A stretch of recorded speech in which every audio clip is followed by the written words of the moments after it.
Welcome back to The Price of Business. I'm your host, Kevin Price, talking to you about you and your business. Continuing our conversation.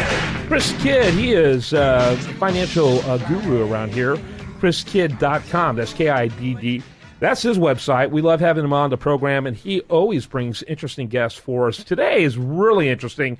I love this concept. I love this idea, this New England Sports Village, and that's nesportsvillage.com. And Joe Fitzpatrick, rather. And go ahead with your next question, Chris. Well, Joe, talk a little bit about your business model and how that works as far as making this whole thing operate. I mean, I assume that there's some sports that will be kind of difficult since you guys, I mean, in Texas, this thing could probably go year-round with every single sport, but you guys actually have like 4 real seasons, and especially wintertime. Does that affect the business model at all? Or Yeah, it's a great point. It absolutely does. So you get to develop. The first thing you do is you develop for the market. So up here in the Northeast, you're 100% right. The best ROIs on these deals are when you just put in outdoor fields, because they cost, they're the lowest cost of capital, lowest maintenance, and they can rent fairly high, particularly in the Northeast. Problem is exactly what you're alluding to, is that you lose 5 months out of the year, right? Because they don't get used because it's freezing cold and they're covered in snow. So you really have to look what we do. Ice hockey's big up here. Anything that's indoor, figure skating, indoor fields. So the field house that we're building will get used. Indoor baseball facilities, which we're building, is huge. So it really matters on the market, but it's a really good point. And you really have to focus on making sure that your utilization times, that these things, the key thing is you don't want them empty. And then the other part that we did is that we're really based in the local market. So I mean, like our hockey ice arena, we haven't even opened the doors yet, and 95% of all the prime ice is gone. So we have about 1.8 million in pre-leasing that's already committed, and these are long-term deals with groups that have been in the market for a long time. So that's the other important thing. When you're building these things, you can't build them on spec. You have to pre-lease them, or else you'll never get bank financing, and then you develop to the market. Yeah, that makes perfect sense. Talk a little bit about what type. You mentioned professional athletes are going to want to use these facilities. What do you have in mind? So in the ice arena, for instance, we have our training partner will be a gentleman named Pete Torney, and he trains 15 of the NHL guys in Cape Cod in the off season. So he'll have a 3,300 square foot training facility. We're only 15 minutes from Patriot Place. That's probably not popular with you guys down there, but it's right where the Patriots train. So we know Joe Andrews, who played for the Patriots, and he's going to be one of the strength and conditioning guys. So I mean, because of the assets and the quality of them, I mean, our field house is an $18 million field house. It's just below university grade. It's local. You'll have the athletes that come over and train, but the key is you're going to have the world-class people that are training them. So, they don't all want to be in the same place at one time. So if they can get away, and then you have all the local athletes that are coming back. For instance, like our goalie school is the owner, and the school is Buckley Goalie Schools, which Mike Buckley is the goalie coach for the Pittsburgh Penguins. So, you bring in people like that have connections with the pro athletes that want to utilize the facilities. And then you have the athletes show up, whether it's on the off season or the local guys. They also, and also to the other thing about the athletes is that one of the things that will attract them here is that it's youth related, right? So they like to give back. So when you have all these youth sports, they can combine training with, being in the community, and it really helps overall, and it's something they like to do. Mm-hmm. Joe, what kind of events can you guys hold there, and do you book events all throughout the year, or do you have like seasonal play where a league can just rent the place or the part of the facility, or how does that work? Yep, so I'll just give you a quick example, like the ice arena, which is the first is delivered. Like a majority of the weekday time is booked by people like, for instance, Lovell Hockey, which is run by a guy named Timmy Lovell, who has, what I think is the best program in the state. He had 6 people drafted last year out of his program. So he'll build a program here called the 95 Giants. You have all the youth sports groups that take the main ice during the weeks. Then you have the high schools. Then you have Johnson & Wales College girls team that will be housed here. Then we have a junior team, which is a Tier 2 professional team that will be housed here. On top of that, the other thing that's exploding in this space is these traveling tournaments.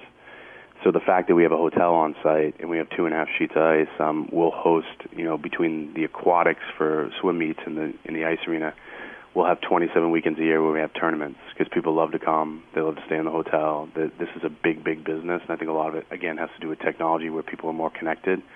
It's a huge growing business where there's all these travel tournaments. So Monday through Friday, 9 to 5, 9 to 9, you'll have the local people that run their businesses out of there in the local leagues and the high schools. And then on the weekends, you'll accommodate the tournaments that will come with every sport, whether it's lacrosse, basketball, football, baseball, hockey, swimming, you name it. Yeah, very good. I think it's phenomenal. I'm very excited for you and look forward to seeing that. Talk real quickly what the hotel is going to look like. So the hotel it's 150. It's entitled for 150 rooms, and we went back and forth on this on whether we do a little bit higher scale flag that might be a little bit more attractive to like the pro athletes and people like that. But at the end of the day, we decided not to do that because the majority of the business in the hotel from the facilities will come from these tournaments, and it's expensive enough to travel.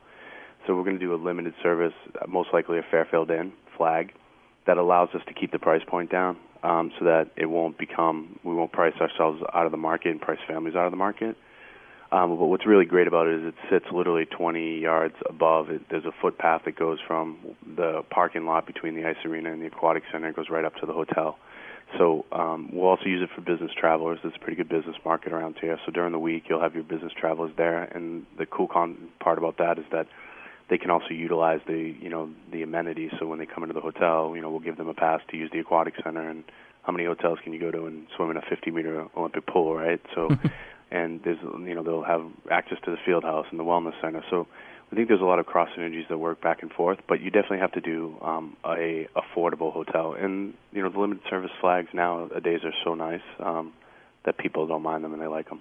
Yeah. Now, obviously, there's going to be a ton of traffic from the traveling teams and people using the facilities and stuff, but you just kind of said something that got my attention. Can somebody go there, like let's just say for a vacation, and then because they're staying at the hotel, be able to use the facilities around there if they're not occupied by? Absolutely. Wow. Absolutely. So you've got a great point. One of the things we'll do is, and what we envision is, we're going to create a bracelet. So if you come for a tournament, right, or you're coming for, a 4-day thing or a camp for your child or whatever it may be, or it's a field hockey tournament or whatever, you can go in and you'll have packages that for a very small, daily fee, a couple of bucks or something, you can have access to the aquatic center. You can have access to the field house. We haven't worked out the economics yet, and we may just put it in as part of the package, in one lump sum for the room. But you definitely want to offer that, and I think it will give it a uniqueness that other people don't have. We almost want to make it like the Disney World of sports, right? So you come onto the campus. I was just thinking that. Very cool. So exactly. And we're not going. I'm not saying we're going to compete with Disney World. There's only one Disney World, but that type of ability to offer, a family, they can come in, it's all inclusive, they can do whatever they want, everyone has different interests, they can go and then you can eat, if you want to have some drinks together, the kids want to go play. That's the concept, and we're just very fortunate that we have enough land that we can build whatever we want, but you got to be smart and you got to be strategic and you got to be patient, which is the hardest part about this thing. You want it all there today, but you can't make mistakes because it's all synergistic, and if you make the wrong business moves, and you put the wrong amenity in or you bring in the wrong partners, it's very hard to unwind it once you do it. So we try to go fast, but we try to go slow too. Joe, got to wrap it up with that. It's nesportsvillage.com. nesportsvillage.com. Joe Fitzpatrick, thanks for being with us. Chris Hey, Kidd, thanks again. Great Much guest. appreciate it. You bringing him on, and you can learn more about what Chris does at chriskidd, that's KIDD.com. Do you want to remind the listener the show continues 24/7 at priceofbusiness.com. While they're like it on Facebook, follow it on Twitter, and the best content here shows up over there at usdailyreview.com. All right, have a great rest of your day. We look forward to being with you soon for another Price of Business.